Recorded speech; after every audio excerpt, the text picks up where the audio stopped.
Protesters in the Haitian capital Port-au-Prince angry at the idea that foreign troops could once again be deployed to their country. We are making President Biden remember the promise he made when he knelt in front of the Haitian community in the United States. He asked them to vote for him so that the situation in Haiti would change. But they did not vote for him to have a president who was assassinated.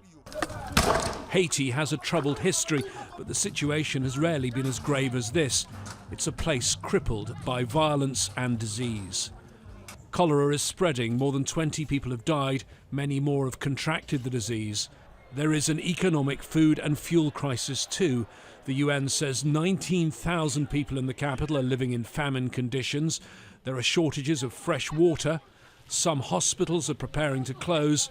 And the main fuel depot is blockaded by armed gangs which roam the streets of the city. That's why the UN Secretary-General says the only solution is a strike force made up of international troops and police. In the present circumstances, we need an armed action to release the port and to allow for a humanitarian corridor to be established. The gang that's blockading the fuel depot is led by this man, Jimmy Shalzay, known by his nickname Barbecue, who Al Jazeera filmed earlier in the year. He and other gang leaders could soon be subject to Security Council sanctions. The US is drawing up 2 draft Security Council resolutions, one to authorize an international force, the other to target gang leaders like Shalzay.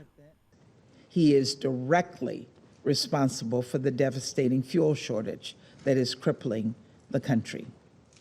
By passing this resolution, we would take concrete actions to hold him and so many other violent criminals to account.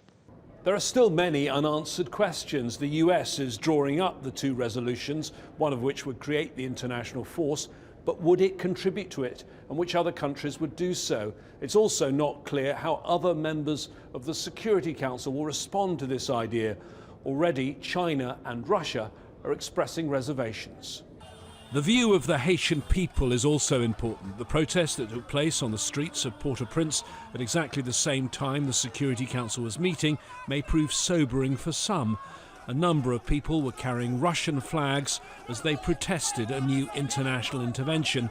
They even brought a coffin, a symbol, they said, of what will happen to foreign troops if they're deployed here. James Bays, Al Jazeera, at the United Nations.